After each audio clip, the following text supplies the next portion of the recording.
Hello, this is Mr. Kissinger with the Citizenship Academy in Syracuse, New York. This is part 2 of grade 3 Ready Lesson 13. We're going to be estimating solutions to word problems. In this problem, to start us out, it says a zoo names an elephant Tiny. It says on Saturday, Tiny ate 152 pounds of food, so I'm thinking Tiny is not so tiny. On Sunday, he ate 12 more pounds of food than he did on Saturday. How many pounds of food did Tiny eat that weekend? Well, as we well know, a weekend consists of a Saturday and a Sunday, so we're going to need to know how much Tiny ate on both Saturday and Sunday combined. If we look down here where it says picture it, it says you can use the table to show information in a two-step word problem. So here, instead of using a tape diagram like we did last time, we're going to use a table to help us understand how to solve this problem. On the left side of our table right here, it says Saturday. Underneath Saturday, it says 152 pounds. That's how much food Tiny ate on Saturday. On the right side of our table, it says Sunday, and then underneath it says 152 pounds plus 12 pounds. Because like we know on Sunday, he ate 12 more pounds of food than he did on Saturday. So how could we say that in an equation, or not an equation, but a math sentence is 152 pounds plus 12 pounds. It's 12 pounds more than 152.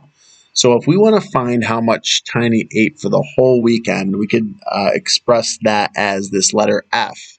We need to add 152 pounds from Saturday and 152 plus 12 pounds from Sunday, and we're going to add both of those together. So we have 152 plus 152 plus 12 equals F.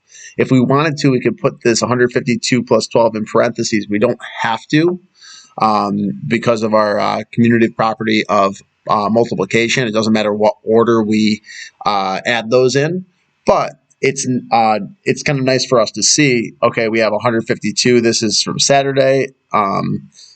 And then this 152 plus 12 is from Sunday.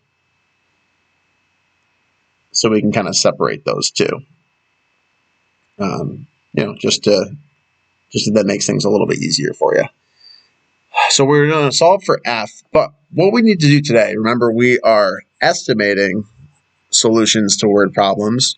So we're not going to solve for exactly how much food Tiny ate for the weekend. We're going to estimate, and estimating can be really helpful to figure out if our answer is reasonable. Another way we might want to, another reason we might want to round is, say the zoo has to order that food in 100-pound bags. Well, it doesn't help us necessarily to know the exact number of pounds that Tiny's eating on a daily basis, but if we wanted to know to the nearest 100, just to know how many bags we should order, we might want to round to the nearest 100.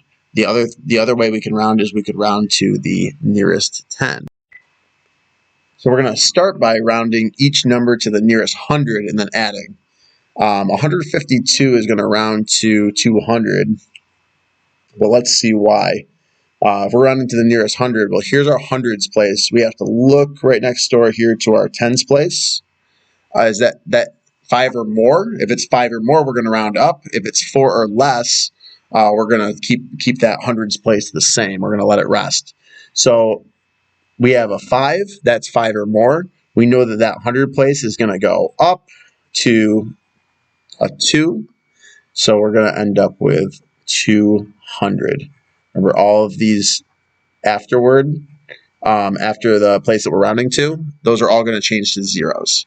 12 to the nearest 100. Well, this one's a little bit trickier. So 12, if we're going to round that to the nearest 100, well, we don't have a hundreds place, but there's always a hundreds place. We just don't put it in there when it's 0.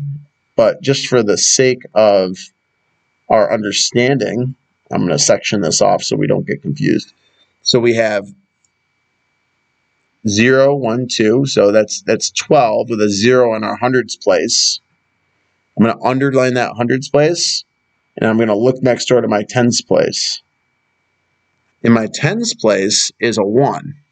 So that's 4 or less. 4 or less, I'm going to let that rest, and I'm going to change these two numbers here to zeros. So now we have 0, 0, 0, which is the same as 0. 12 rounds to 0 when we're rounding to the nearest 100. If we add 200 plus 200 plus 0, that's where we're getting 152 plus 152 plus 12, all rounded.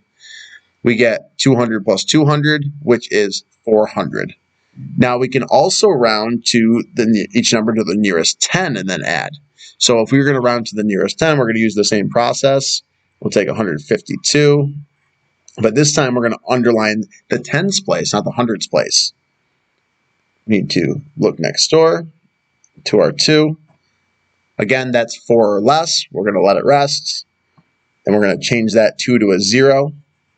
So we have 150. 152 rounds to 150. And then our 12, again, I'm going to box this in so we don't mix them up. Our 12, well, we don't have to add our 0 because we have our tens place right here. We're going to look next door to our 2. Again, our 2 is 4 or less. So this number is going to stay the same. We're going to let it rest. And we get 10. And so 12 is going to round to 10. Now we have 150 plus 150 plus 10. Well, 150 plus 150 is 300. Plus another 10 is 310. Our next page here says connected. It says now you will model and solve the equation from the previous page. 152 plus 152 plus 12 equals F. So we have 152 plus, well, 152 plus 12 is 164. Do 152 plus 12.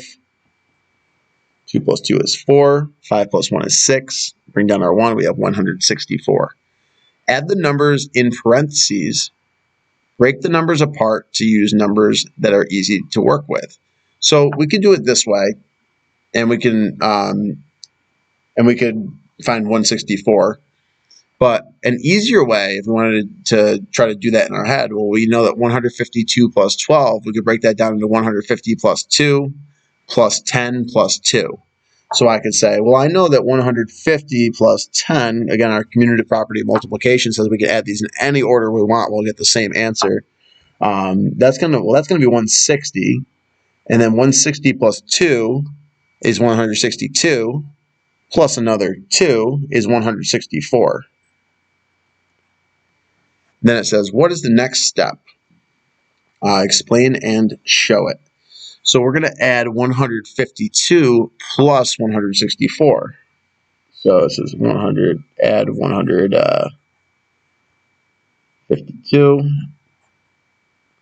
to 164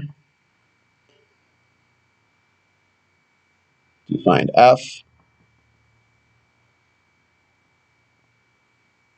So if we do 152 plus 164, 2 plus 4, 6, 5 plus 6 is 11. We're going to carry that 1. 1 plus 1 plus 1 is 3, and that gives us 316. Number 11, how many pounds of food did Tiny eat that weekend? Compare your answer to the estimates on the previous page. Are they close?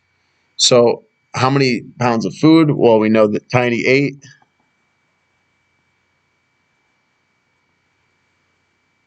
316 pounds. And here, pounds of food that weekend.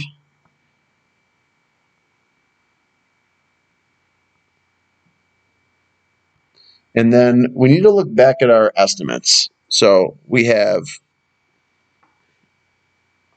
400 was one of our estimates, and 310 was our other estimate. We know that when we round to the nearest 10, it should be closer than rounding to the nearest 100. That's a more precise estimate. when we round to the nearest 10, because the tens place is smaller than the hundreds place. So 310, is that close to 316? I would say that's pretty close. 400 is somewhat close to 316. So we know that our answer is reasonable, which I'm getting a little ahead of myself here because number 12 asks if our answer is reasonable. We'll get to that in a second. But I would say our answer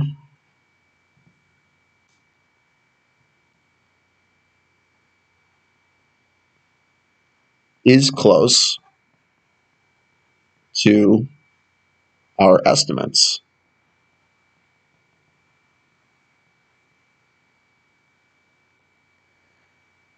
And it says, do you think your answer is reasonable? Why? Well, the difference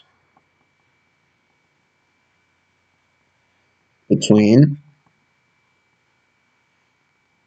our estimate and our answer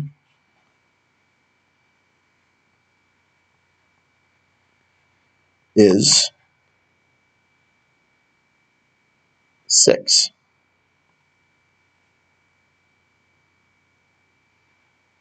I believe our answer is reasonable.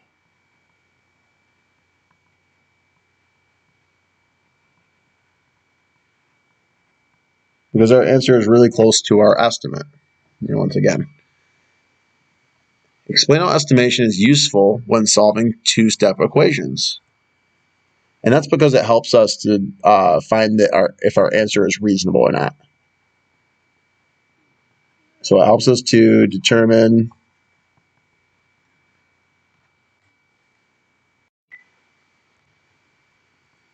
if our answer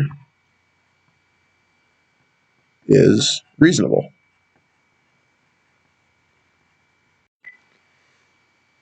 So that's all the time we have for today. I hope you guys understand how estimating is important for solving multi-step word problems. Next time, we are going to continue solving those two-step word problems using the 4 operations. So I hope you guys have an awesome rest of your day, and we look forward to seeing you next time.